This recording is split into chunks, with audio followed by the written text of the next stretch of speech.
Une délégation officielle béninoise débarque à Pretoria. Ministre de la Justice, ministre des Affaires étrangères, une équipe entière de juristes. Ils ont fait le voyage depuis Cotonou avec un seul objectif: ramener un homme dans un avion. Ils repartent les mains vides. Pas parce que l'Afrique du Sud a pris parti, mais parce que leur dossier juridique était tellement mal ficelé que le tribunal l'a déclaré irrecevable avant même d'examiner le fond.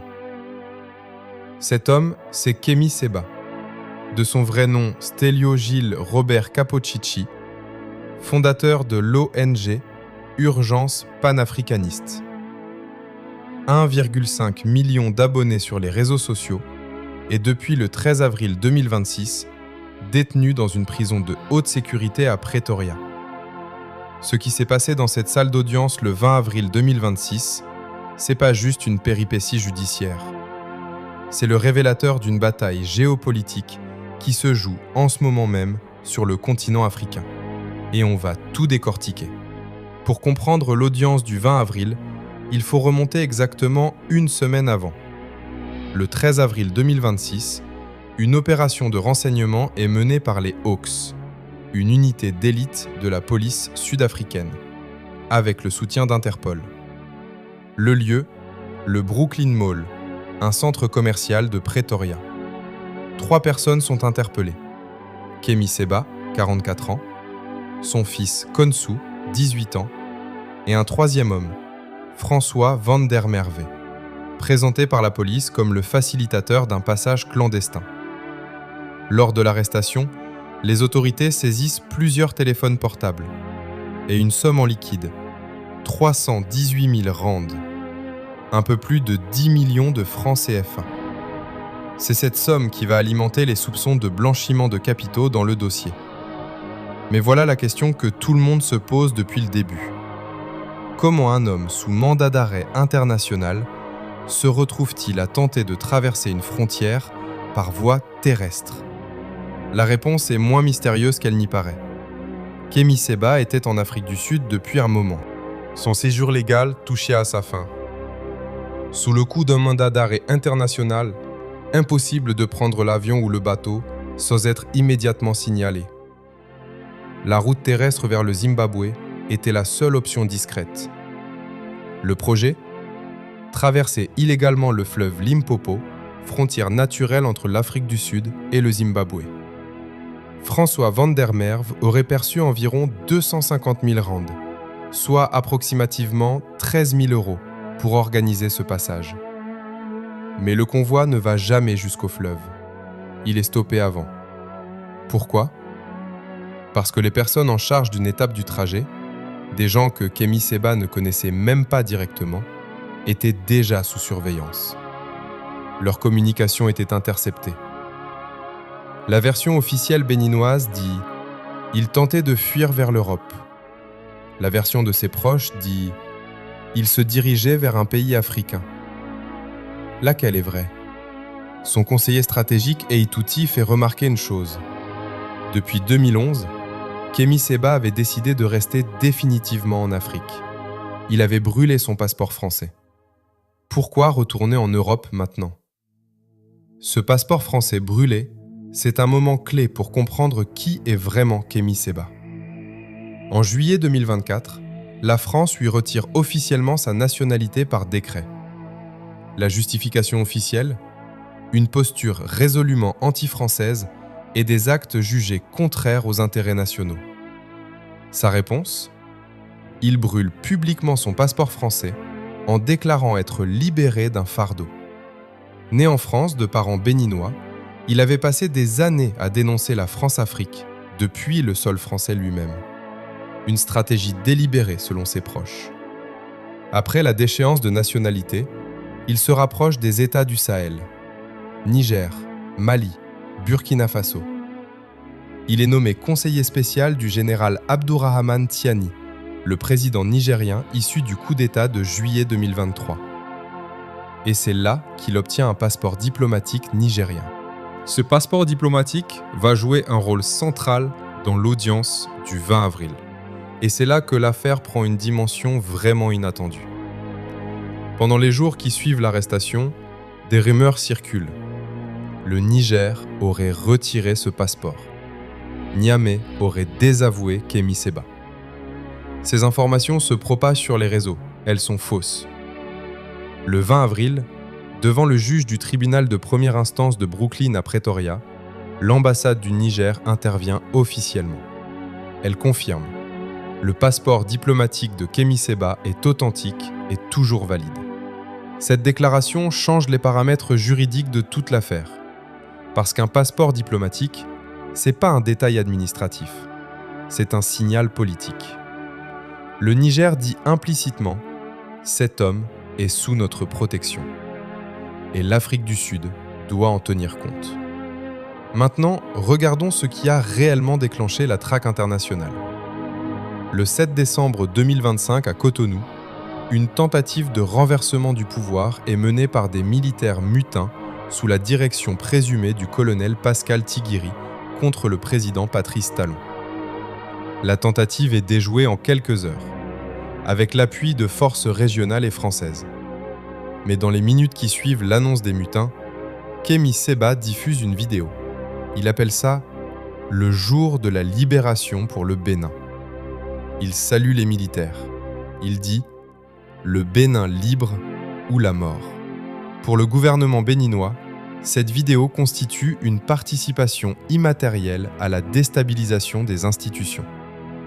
Le 12 décembre 2025, 5 jours après les faits, un mandat d'arrêt international est émis pour apologie de crimes contre la sûreté de l'État et incitation à la rébellion. Mais il faut savoir qu'il y avait déjà un premier mandat, daté du 13 juin 2025, 6 mois avant le coup d'État manqué. Celui-là portait sur des faits de blanchiment de capitaux. 2 mandats donc, 2 chefs d'accusation différents, et une procureure spéciale de la CRIET, la Cour de répression des infractions économiques et du terrorisme, qui supervise le dossier. Et maintenant, voilà le moment qui a fait sourire les avocats de la défense. La délégation béninoise arrive à Pretoria avec ses ministres et ses juristes. Elle soumet sa demande d'extradition et le tribunal la déclare irrecevable. Pourquoi ? Pas parce que les accusations sont infondées, mais pour une raison procédurale basique. La demande avait été déposée auprès des services de police. Or, la loi sud-africaine et l'usage diplomatique exigent une transmission strictement par voie diplomatique officielle. Une erreur de formulaire en quelque sorte. Sauf que c'est une erreur fatale. L'avocat Juan Branco, qui représente Kémi Séba, l'affirme publiquement sur les réseaux sociaux. La défense jubile. L'entourage de Kémi Séba aussi. Eituti, son conseiller stratégique présent à Pretoria ce jour-là, dira « Ça nous a fait sourire avec les avocats, et notamment avec Kémi lui-même. » Mais attention, et c'est important de le préciser, le procureur béninois indique que la demande d'extradition formelle n'avait pas encore été soumise à ce stade. Ce qui a été rejeté, c'est la demande d'arrestation provisoire. La vraie demande d'extradition était encore en préparation. La bataille juridique est loin d'être terminée. Pendant ce temps, dans la prison de Pretoria, les conditions de détention de Kémi Séba sont qualifiées de haut risque par le système carcéral sud-africain. Cette classification n'est pas anodine. Elle entraîne des mesures exceptionnelles. Il est placé à l'isolement, séparé de son fils Konsu. Les visites de ses avocats font l'objet de restrictions sévères. Maître Sezedi Fouo, l'un des avocats présents à l'audience, le dit clairement. Ils ne peuvent lui parler que quand il comparaît au tribunal. L'accès en prison leur a été refusé. Et là, pause. Son fils a 18 ans. Konsu Séba Kapochichi. Arrêté en même temps que son père. Lui aussi en détention. Lui aussi séparé. Son conseiller stratégique dit l'avoir vu ce matin-là au tribunal. Calme, serein, courageux. Les chiens ne font pas des chats, dit-il. Maintenant, la pièce maîtresse de la stratégie de défense. Ce qui change vraiment la donne dans cette affaire. le 20 avril, à l'issue de l'audience, c'est confirmé. Kémy Séba a officiellement déposé une demande d'asile politique en Afrique du Sud. Sur le plan juridique, c'est un coup de génie, ou du moins une manœuvre très calculée. L'Afrique du Sud est signataire des conventions internationales sur les réfugiés. Dès lors qu'une demande d'asile est déposée, elle doit être examinée avant toute mesure d'éloignement ou d'extradition. La défense s'appuie aussi sur le protocole de la SADC, la Communauté de développement de l'Afrique australe, qui interdit l'extradition quand les poursuites visent en réalité à punir des opinions politiques. C'est exactement ce que Kémy Séba et ses avocats vont plaider. Mais voilà la vraie question que peu de gens se posent. L'Afrique du Sud va-t-elle vraiment accorder l'asile à un homme que le Bénin accuse d'avoir soutenu un coup d'État militaire et que les autorités françaises présentent comme un relais de la propagande russe? Parce que c'est là que l'affaire dépasse largement le cadre d'un simple dossier migratoire. L'Afrique du Sud est membre des BRICS, aux côtés de la Russie. Elle a une histoire de résistance au colonialisme qui lui donne une posture particulière.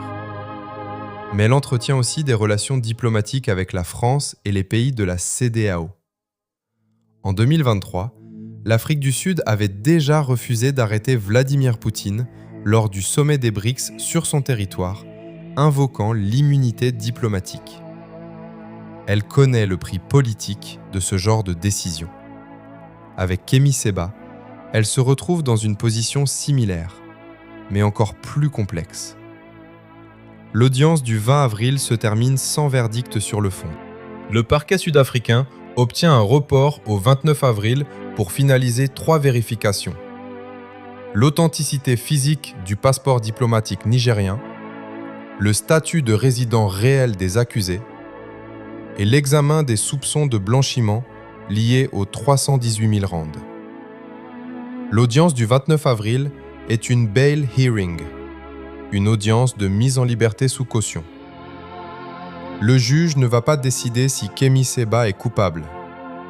Il va décider s'il peut rester libre sur le sol sud-africain pendant la suite des procédures. Et le parquet va s'y opposer fermement. Pourquoi ? Parce que Kémy Séba a déjà tenté de franchir clandestinement une frontière. Pour un juge, c'est le signal classique du risque de fuite. Difficile de plaider qu'il va rester sagement en Afrique du Sud. Si la caution est refusée, il reste en détention, à l'isolement, séparé de son fils, pour une durée indéterminée. Le temps que la bataille sur l'extradition et la demande d'asile se règle. Et ça peut prendre des mois. Si elle est accordée, c'est un signal fort. La justice sud-africaine considère les garanties diplomatiques du Niger comme sérieuses. Et ça enverrait un message politique très clair à Cotonou. Maintenant, prenons du recul sur le personnage lui-même, parce que Kémy Séba est une figure qui divise profondément. Et cette affaire le révèle sous un jour complexe. D'un côté, ses partisans voient en lui un résistant panafricaniste persécuté pour ses idées. Un homme qui a renoncé à sa nationalité française, qui a brûlé son passeport, qui a choisi l'Afrique jusqu'au bout. Pour eux, cette arrestation est la preuve que son combat dérange. De l'autre côté, ces critiques soulèvent des questions légitimes. Certains analystes notent que son soutien aux juntes militaires du Sahel, Mali, Burkina, Niger, a coïncidé avec l'arrivée des mercenaires Wagner dans ces pays. Est-ce qu'on peut soutenir des régimes militaires au nom de la souveraineté africaine ? Ce débat-là, Kémy Séba lui-même ne veut pas qu'on le réduise à sa seule personne. Le message qu'il a fait passer depuis sa cellule, par son conseiller Eïtouti, est clair. Ne personnifiez pas ce combat. Il veut que cette affaire serve de projecteur sur tous ceux qui sont persécutés par le régime béninois. Et il y en a beaucoup. Des opposants incarcérés à la criette, des militants poussés à l'exil, des voix étouffées. Le Bénin de Patrice Talon a longtemps été vendu comme un modèle de stabilité et de développement en Afrique de l'Ouest. Mais ce vernis, selon ses opposants, se fissure. Et il y a un timing qui ne trompe pas. L'arrestation de Kémi Séba intervient exactement une semaine après l'élection présidentielle béninoise du 12 avril 2026, où le candidat du pouvoir, Romuald Wadagni, a été déclaré vainqueur. Une coïncidence ? Ses proches ne le croient pas. Ce que cette affaire révèle en profondeur, c'est une fracture géopolitique qui traverse tout le continent. D'un côté, des États comme le Bénin qui maintiennent leurs alliances avec la France et l'Occident. De l'autre, les États du Sahel qui ont rompu avec Paris pour se tourner vers Moscou. Et au milieu de tout ça, l'Afrique du Sud, pays le plus puissant économiquement du continent, qui doit arbitrer. Membre des BRICS avec la Russie. Ancienne victime de l'apartheid avec une histoire de lutte anticoloniale. Mais aussi partenaire commercial de l'Europe et des États-Unis. La salle d'audience du tribunal de Brooklyn à Pretoria est devenue, le 20 avril 2026, un miroir de toutes ces tensions. Un homme seul face à des juges. Mais derrière lui, des États, des intérêts géopolitiques, des millions de jeunes Africains qui regardent. Et voilà ce que l'audience du 20 avril révèle vraiment.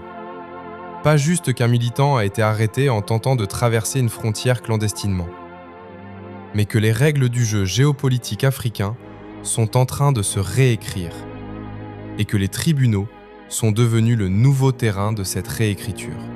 Le dossier béninois rejeté pour vice de forme. Le passeport nigérien authentifié en pleine audience. La demande d'asile déposée et un fils de 18 ans en cellule d'isolement. C'est ça, la réalité de ce que cache ce procès. Ce qui se passe le 29 avril à Pretoria, et dans les semaines qui suivent, va déterminer bien plus que le sort d'un homme. Ça va dire quelque chose sur ce que l'Afrique du Sud choisit d'être, et sur ce que l'Afrique, dans son ensemble, est en train de devenir.